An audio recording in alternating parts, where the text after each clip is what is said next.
Hello mga kaps and welcome back sa ating YouTube channel. For today's video, kung napapansin nyo, meron tayong sander dyan sa ating video. So shoutout nga pala kay Sir Jess na nagtatanong kung paano bang palitan ang carbon brass ng ating mga power tools. Mapa sander man yan, planer, router, hand drill. So iba't ibang klase ng power tools.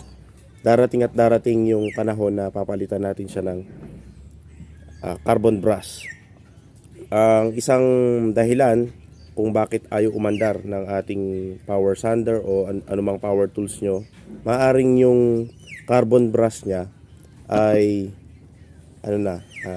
ubos na siya.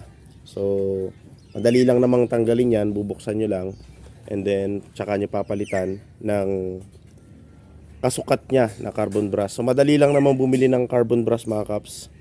Available yan. So eto, nakabili tayo ng replacement sa Lazada. So buti na lang merong Lazada lagi na nandyan mga kaps, na pwede nating pag-orderan ng napakaraming bagay. Yung mga hindi natin nabibili sa hardware, lalo ito, iba kasi yung forma nung kanyang carbon brass eh. Ayan. Madali lang namang bumili ng carbon brass mga kaps. Pag tinanggal nyo siya rito, halimbawa itong sander na to, pag tinanggal nyo siya, ayan, kunin nyo lang yung ubos na carbon brass and then dalhin nyo siya kung hindi kayo sure dun, kasi wala namang kasing nakikitang size dun sa sa mismong carbon nya. So para maipakita nyo ron sa bibilan, susukatin nyo lang naman yung nyan. Ang nagkakatalo lang ito minsan kasi katulad nito, ayan, may malaking spring, may maliit na spring. Ang karaniwan kasi ngayon, lalo sa mga brand new, hindi na siya di spring.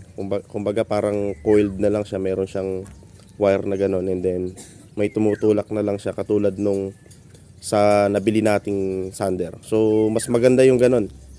Pero kadalasan sa planer, puro di spring pa rin mga kaps. Ito naman, ang kaibahan nitong carbon brush na to, meron siyang lining dun sa gilid. Ayun o. So hindi mo siya basta-basta maipapasok. May nabibili tayong kasing parehas ng carbon brush na to. Kaya lang kailangan mo pa siyang lagyan ng groove dito sa gilid para maipasok mo lang dito sa sander na to. So yun lang ang kaibahan mga kaps. So buti na lang meron sa Lazada mga kaps. So tara, palitan na natin 'to mga kaps.